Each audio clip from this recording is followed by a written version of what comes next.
bonjour et merci de nous rejoindre pour l'actualité au sommaire de ce mardi. La chasse aux braconniers pour sauver les aires classées du Ponazi du Naouri. Donc, à la Sicile, une centaine de campements détruits et près de 800 têtes de bétail mises en fourrière. Bilan de l'opération Bingarabia à suivre en début de journal.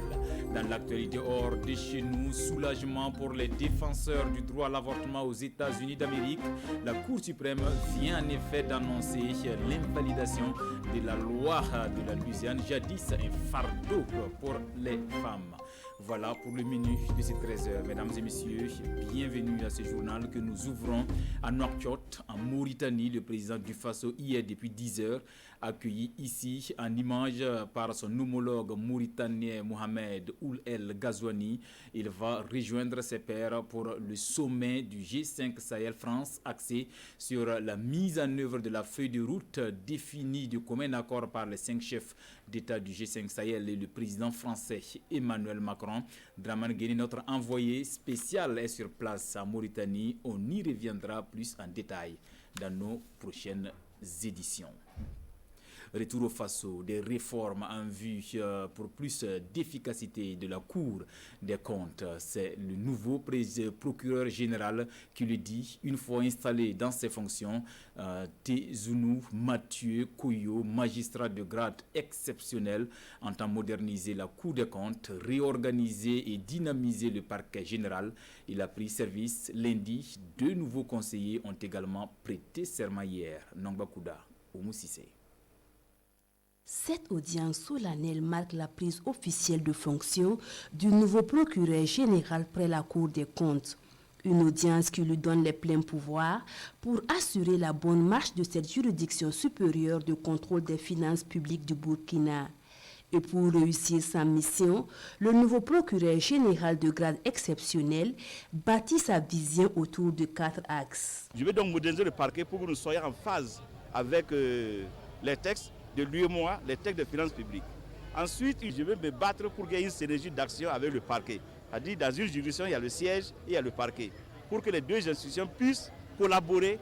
L'autre point, c'est de créer un cadre de concertation avec les autres institutions de contrôle, avec l'ASE, avec les parquets généraux.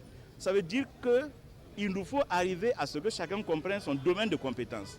Il faut que les autres contrôleurs, quand ils contrôlent, ce qui doit revenir à la Cour, ils doivent le déférer. Si vous déférez une faute de gestion devant le procureur du Faso, il ne fera rien avec. Et pour cela, la communication aura une place de choix dans cette vision du nouveau procureur général. À cette audience solennelle, 2 nouveaux conseillers prêtent serment. Nommés pour un mandat de 5 ans renouvelable une fois, Thomas Ouedraogo et Juste Alain Dabré, tous 2 inspecteurs du Trésor, sont dorénavant soumis aux mêmes exigences que les magistrats durant leur séjour à la Cour des comptes. Sauver à tout prix les aires classées actuellement sous pression anthropique, l'opération Bingarabia ou unité en Cassena vient de s'achever après un remue-ménage de plus de 2 semaines dans les forêts classées de Pau et de la Sicile, mais aussi dans le range de gibier de Nazenga. Bilan satisfaisant pour la force mixte mobilisée pour cette opération de sécurisation des complexes écologiques et de lutte contre le braconnage. Issa Kafando et Issia Kanana. Reportage. 80% de la zone d'opération couverte, une dizaine de campements illégaux détruits, près de 800 têtes de bétail mises en fourrière et du matériel non autorisé saisis et détruits. C'est le bilan de cette opération de lutte anti-braconnage et de sécurisation du parc national de Pau, du ranch de gibier de Nazenga et de la forêt classée de la Sicile. Dénommée Bingarabia ou main dans la main en langue Cassena, cette opération de sécurisation aura surtout permis de réduire la pression anthropique dans ce complexe écologique. L'opération a été menée par une force mixte constituée des différentes forces militaires et paramilitaires. Et je pense que c'est déjà un élément positif. Le deuxième aspect, on a effectivement constaté qu'il y avait une pression assez importante sur ces aires classées. Et je pense que l'opération a permis de réduire ces pressions-là. Des résultats satisfaisants atteints grâce à la collaboration entre forces de défense et de sécurité engagées sur le terrain.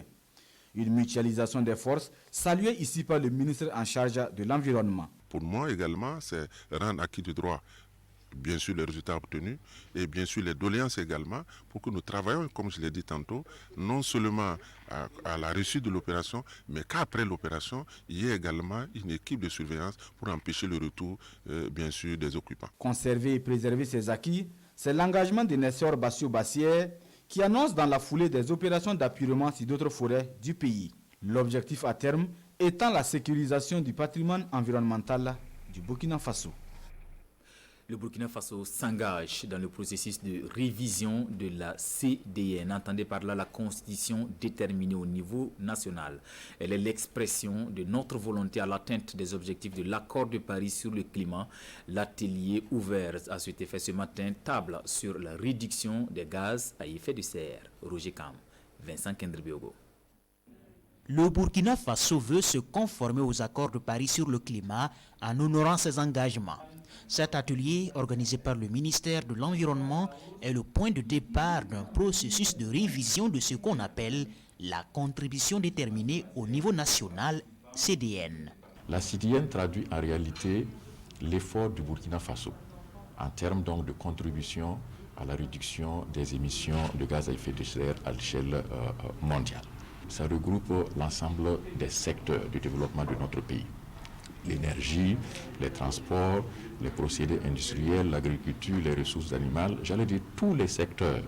L'objectif de cet atelier aujourd'hui, c'est de voir comment chaque secteur pourra contribuer, en tout cas de par ses efforts, à réduire donc les émissions donc de CO2. Avec ses partenaires techniques et financiers, le pays projette de revoir à la hausse ses objectifs de réduction de ses émissions de gaz à effet de serre, alors que la CDN actuelle prévoyait déjà une réduction de 18,2% d'ici 2030 et par rapport à la situation en 2007. Les ambitions sont à la hauteur. Maintenant, il faudra que tous ensemble, on travaille pour atteindre effectivement ces résultats. Et notre rôle, c'est d'accompagner un peu, aussi bien au plan financier que technique, la mise en œuvre de ce plan d'action. En 2015, à Paris, les partis s'étaient engagés à travailler à limiter le réchauffement climatique à moins de 2 degrés à l'horizon 2100. Et pour y parvenir, chaque pays doit reviser tous les 5 ans sa contribution déterminée au niveau national. À présent, les échos de l'enrôlement biométrique dans le Yatenga, lancé le 23 juin. Le week-end dernier, le ministre Salif Ouedraogo a fait le tour des différents sites pour galvaniser les citoyens à s'enrôler massivement. Une tournée de sensibilisation suivie par nos reporters Kiswen Sida Irene Kabore et Moussaki. La province du Yatenga est au 4e jour de l'enrôlement biométrique. Ce jour-là, le ministre Salifou Ouedraogo vient s'enregistrer au Waïguya. Peu de temps après, il brandit son sésame précieux. En plus de s'inscrire, ce membre du gouvernement est là pour passer un message à la population.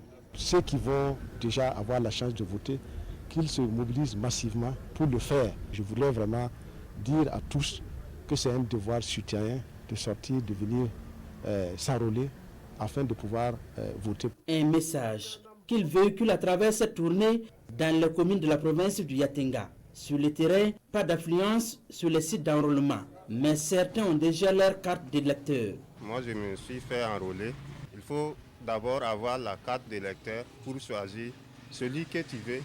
Abdoul Rahim Kindo reste dans l'inquiétude. Ce jeune homme de 20 ans veut voter pour la première fois, mais il n'a pas sa carte d'identité. Conséquence, il ne s'est pas encore enrôlé.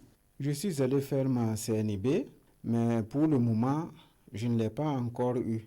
Cela me fait mal, car je ne sais pas si je pourrais voter. Dans cette tournée, le ministre sollicite le concours des leaders coutumiers pour sensibiliser davantage les populations à se procurer les cartes de vote. L'enrôlement dans la province du Yatenga prend fin le 3 juillet prochain.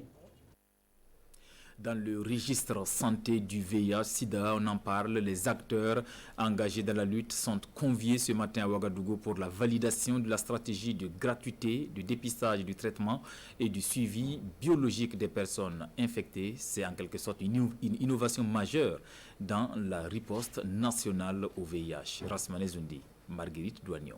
Gratuité du traitement et du suivi biologique des personnes vivant avec le VIH, innovation majeure dans le domaine de la lutte contre cette maladie au Burkina Faso. Ambition, a encouragé la fréquentation des structures sanitaires de prise en charge par les patients et les personnes infectées qui étaient bloquées par la barrière financière, au dire du secrétaire permanent du Conseil national de lutte contre le sida. Une fois que les gens sont dépistés, pour les mettre sous traitement, il y a des coûts. Et ces coûts sont souvent énormes, si bien que ces personnes infectées par le VIH n'arrivent pas à payer ces coûts-là. C'est pour cela que le gouvernement a décidé de rendre gratuits les examens qui sont en rapport avec le VIH pour les personnes vivant avec le VIH, afin qu'on puisse suivre nos interventions. L'arrêté pris, il est question à présent d'un plan de travail qui soit la feuille de route pour les actions à venir. Et l'atelier de ce jour a pour objectif de valider le document technique pour la mise en œuvre de cette mesure de gratuité. Nos attentes, c'est qu'à l'issue de cet atelier, on ait une stratégie validée, qu'on ait un projet de décret et d'arrêté validé que nous allons soumettre à nos supérieurs hiérarchiques afin que concrètement sur le terrain, les personnes vivant avec le VIH puissent bénéficier de la gratuité. Gratuité du dépistage, du traitement et du suivi biologique, telles sont donc les actions qui devraient conduire à l'atteinte des 3,95 d'ici à l'horizon 2030. La réinsertion des déplacés internes, une préoccupation majeure dans le Namatenga en attendant une feuille de route. Le conseil municipal de Bouala fait don de matériel de protection avec l'appui de la commune de Cognac en France. Pascal Tapsoba, Yacouba Kwala. Le conseil municipal de Bouala réconforte les 1018 déplacés internes de son ressort. Chaque chef de ménage reçoit une bâche, une lampe solaire et de couverture. Ce matériel leur permettra de confectionner des abris acceptables à l'entame de la saison des pluies. Nous sommes contents de ce soutien.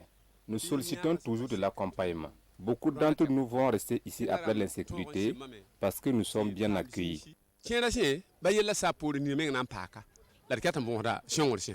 Cette manifestation de solidarité a été possible grâce aux partenaires français de la ville de Cognac.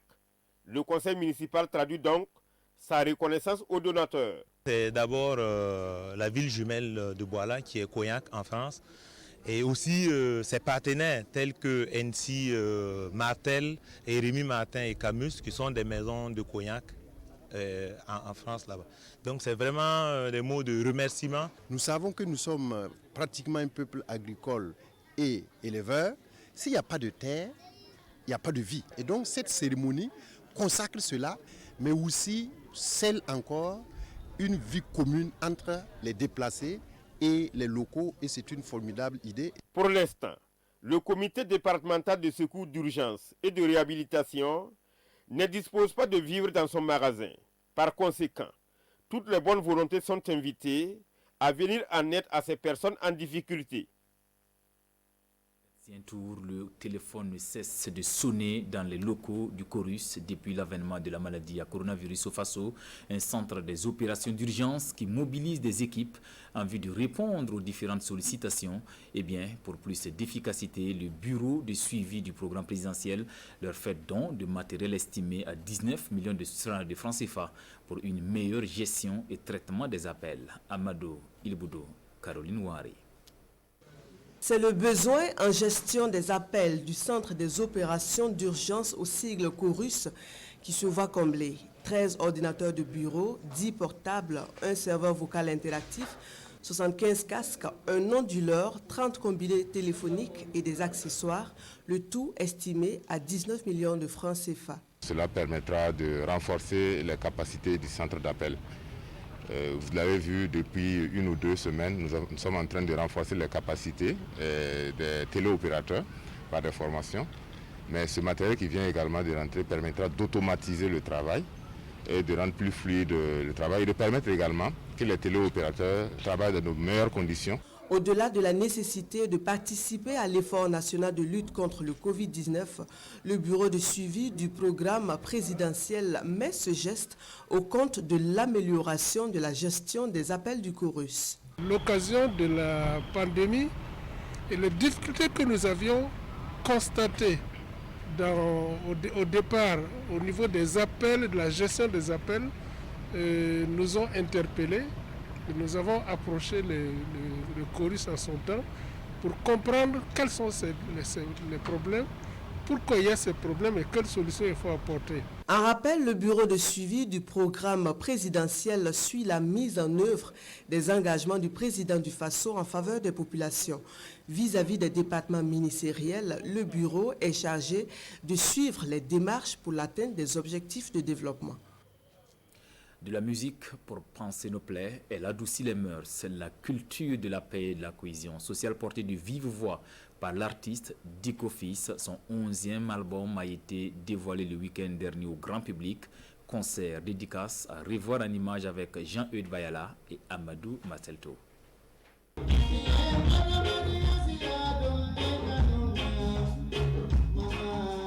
La paix au Burkina Faso. Diko Fils en fait son principal défi à travers sa toute nouvelle œuvre, Jam.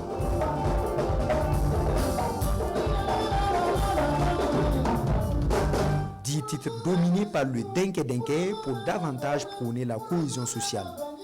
Moi, ça m'a dépassé. Hein. Je m'attendais à 50 à 100 personnes. Et ce public que j'ai vu là, j'ai compris que les gens aiment vraiment ce qui est bon. Ils aiment vraiment la qualité et puis ils sont vraiment pour la paix. Je sais qu'il y a beaucoup de personnes qui sont venues ce soir et quand on a parlé de la paix, les gens sont venus parce que les gens ont besoin de la paix dans ce pays-là.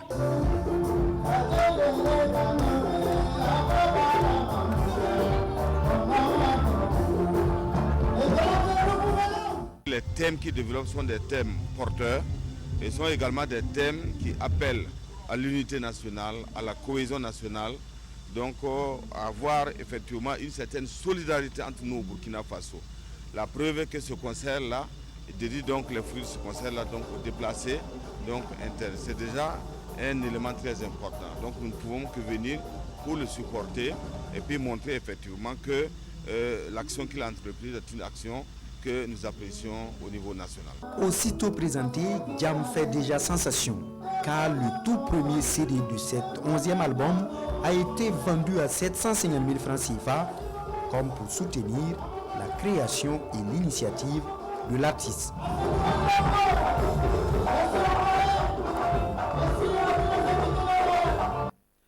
À l'international, soulagement pour les défenseurs du droit à l'IVG aux États-Unis, une bataille de gagner pour l'avortement. La Cour suprême vient en effet d'annoncer l'invalidation d'une loi controversée de la Louisiane, vue comme un fardeau pour les femmes. Regardez. C'est un soupir de soulagement que poussent haut et fort les défenseurs du droit à l'avortement aux États-Unis. La Cour suprême vient en effet d'annoncer l'invalidation d'une loi de la Louisiane très restrictive sur l'avortement. Cette loi imposait un fardeau excessif aux femmes de Louisiane et violait leur droit constitutionnel à avorter, a estimé la Cour. Pour les défenseurs de l'IVG, la loi visait à mettre des bâtons dans les roues des cliniques et sa mise en œuvre aurait entraîné la fermeture de 2 des 3 établissements pratiquant des avortements en Louisiane. Les femmes ont aujourd'hui un accès plus large à la prise de décision, qui, elles le savent, aura un meilleur impact sur leur vie et sur les vies qu'elles choisissent ou non de mettre au monde. Les opposants à l'avortement ont été plus que déçus. C'est un jour malheureux pour les femmes de Louisiane et même pour les femmes de tout le pays qui s'attendent à un certain niveau de soins lorsqu'elles se font opérer.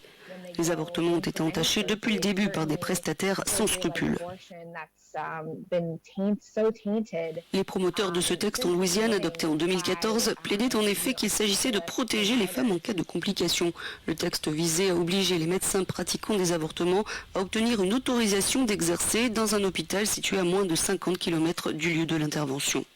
La Maison-Blanche a déploré une décision malheureuse qui dévalue la vie des mères et des enfants à naître. Au-delà de l'enjeu local, le dossier était perçu comme un baromètre de la détermination de la Cour suprême à maintenir son arrêt historique de 1973, Roe versus Wade, qui a reconnu le droit des Américaines à avorter. On en vient à la revue de presse de ce mardi, à lire à la une des quotidiens la deuxième session ordinaire de l'Assemblée nationale de l'année 2020, ouverte hier. La presse fait également écho du démantèlement d'un réseau de délinquants qui opérait dans la ville de Ouagadougou. Lecture croisée des journaux avec Sekou Zongo. Grand banditisme à Ouagadougou, un réseau de braqueurs de kiosques Orange Money, de stations-service et de meurtriers démantelés, c'est le titre du journal Le Quotidien. Ces délinquants évoluaient sur des vélomoteurs sans plaque d'immatriculation, révèle le commissaire principal de police Saïbou Galbané dans les colonnes du journal.